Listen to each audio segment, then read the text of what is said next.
Hi everybody, my name is Seth, and today we're going to be talking about what happens when you have Capricorn on your IC. This is for Cancer midheavens as well as Libra ascendants, more than likely. So home life and the home environment was more systematized than usual.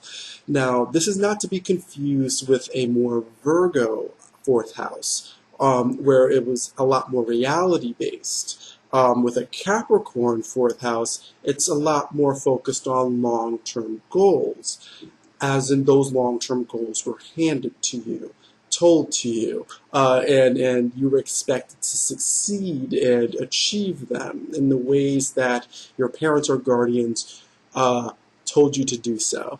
Where with a Virgo fourth house, Virgo ICs, they were just presented with skills and expected to develop their own long-term goals based on the realities of their situations as their parents or guardians presented it to them. So, yeah, there was a lot less choice with a Capricorn IC, and a lot less courage to defy those choices with a Libra ascendant. You were given the choice between succeeding at this thing that your parents want you to succeed at, or succeed at this other thing that your parents have deemed acceptable for you to succeed at. And those were the lucky ones. The main idea is that your parents were very, very, very distinct and presenting you with the societal ideals that they want you to adopt. Now, Capricorn is very, very tied to hippie mentality, hippie lifestyle, believe it or not. But even if your parents are hippies and they don't want to make you feel as if you don't have any choices, they don't want you to feel as if you can't be whoever you want to be, then it's much more than you better succeed at it. It's very, very, very, very heavily instilled in you that you are able to disappoint your parents, and that it will be a very crushing blow for you to do so. And either if it is more of the less specific, more hippie-ish sort of mentality that your parents kept, or the more rigid, more militant perspective that your parents kept, the tying theme is that you kind of needed permission to live. The responsibilities or the realities of adulthood were shoved onto you in childhood. You were the child in a world much bigger, much more demanding than most other children understood. Capricorn IC means your childhood was not that childlike. Now, as you transition from childhood to adulthood, you start to develop a craving for structure and routine and the ability to gain permission.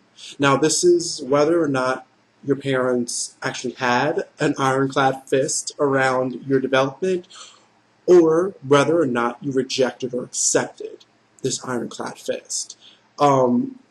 Their methodology stuck with you no matter what. Their methodology is going to influence how you perceive and how you ultimately crave structure and routine and access to permission long term.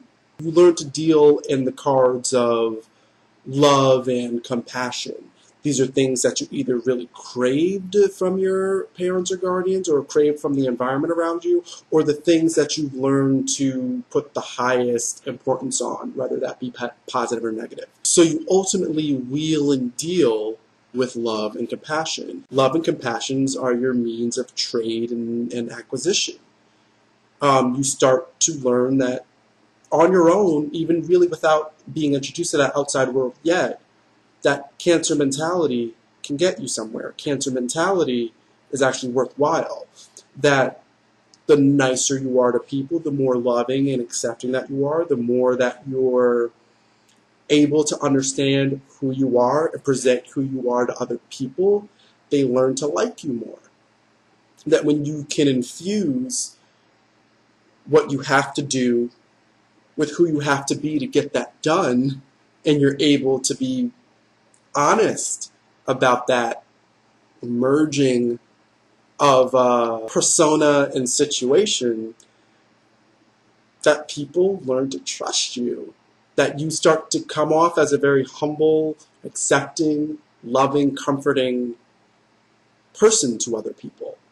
Because that's really what Cancer's about. The combination of Cancer and Capricorn is really about how Cancer learns to be who they are and present who they are no matter what. And how Capricorn learns to deal with what is expected of them and then some, no matter what.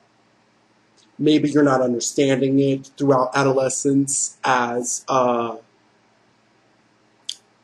fully enlightened as it sounds now, as I'm simplistically explaining it, but that transition becomes very apparent as you learn the importance of vulnerability and what vulnerability means, and learning to view yourself in a very honest light and understand what you're good at, what you're not good at, what's being expected of you, and how those things influence how you could put your best foot forward.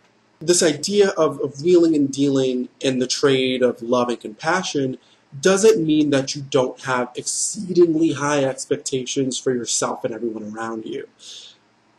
Your mentality surrounding high expectations, it's kind of your baseline for understanding what love and compassion really is to begin with. So this might be the way that you end up showing love, expecting the best from people, and just finding the kindest ways possible and the most subtle and comforting ways possible to make sure that you're getting the best from everyone, and that everyone is in the best place that they can be to present you with their best and present the world with their best. Another Cancer secret that might not be very present consciously, but subconsciously, that's what you're really tapping into. Your hard work is what's instinctive, but you pushing yourself to the limit consistently is your midheaven showing. Your ability to kind of push and push and push publicly until there's nothing left in front of you, until people are just kind of seeing who you are. And what they're seeing tends to kind of look glittery and almost like a diamond, because underneath it all there's tons and tons and tons of pressure being put on the few little talents that every human has. We all have just a few things that we're just naturally really good at, a few things that we just really drive ourselves to pursue. And those few things just tend to kind of develop into who you are to everyone else. They start to feel like your talents and your aggressive pursuit for success is you. They feel like they know you. They feel like they understand you. They feel as if your kind of very obvious instability when it comes to failure and when it comes to risk and when it comes to self-confidence, true self-confidence, they see that as 100% vulnerability. Everything's kind of being pushed a little bit to an extreme and misunderstood as a connection, when it's really just you beating yourself up and pushing yourself to a very relatable extreme. What the public ultimately starts to reject is everything that's not relatable. The fact that you work extremely hard. The fact that you beat yourself up all the time. The fact that you surround yourself by people who are willing to push themselves to the limit to get you where you need to go. The fact that you carry an instinctive mogul mentality. You're a machine on the inside. At least you try to be. You conduct yourself and your personal environment like it is a machine that needs oil and maintenance and fuel. That's not relatable to the average person. What they're going to relate to, what they're going to cling to, what they're going to expect is for you to make it look easy. Look like you have it all together.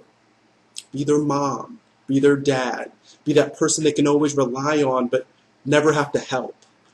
You know what I mean? Like, you just always have it together. Because if they got a little too close, they might get sucked into that machine and find out either they're a cog or they're pointless. And that's rough.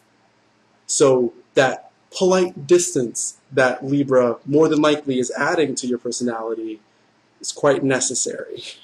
What the public is seeing is someone who makes their work look easy, someone who fosters the talent and hard work in other people, and someone who truly gives themselves to the universe through the passions that drive them. What they miss is that your work looks easy because you work your ass off. What they miss is that fostering other people's talents means, as long as they're committed, if they can't keep up, you will make them.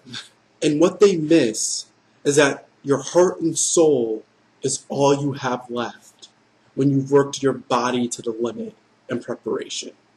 Now, this is all best case scenario. Because worst case scenario, it can easily be summed up that you are the weakling who needs coddling and nurturing to be able to achieve anything because your upbringing broke you. And you feel as if people aren't ready to receive your talent, then there's no point of trying to present your talent. But I'm hoping that worst case scenario is not the people I'm talking to now, or will not be the people who hear what they could be in the future, if that makes sense. So that is Capricorn on the IC, Cancer on the midheaven. Hopefully you guys found it enjoyable, found it entertaining, found it enlightening, all that good stuff. If you'd like to support my channel, help my videos and my series come out more frequently with more consistency, then I would suggest throwing some financial support my way through hopping onto my Patreon and becoming a patron. If you wouldn't like to, or if you cannot. It's a great help to like and subscribe, and to also share these videos, especially this video. If you have a Capricorn IC, if you have friends who have Capricorn ICs, Cancer midheavens, leave comments. Suggest that they leave comments. Let everybody know what's really going on with this access and what we can learn from someone with this major midheaven. And then usually find that people with this access are major players in the grand scale of life, and I'd love to know why. Why are there so many celebrities with Libra ascendants? Why are there so many goddamn celebrities with Cancer midheavens? Interesting. I'd love to hear from you guys. So thanks for watching, and see you around.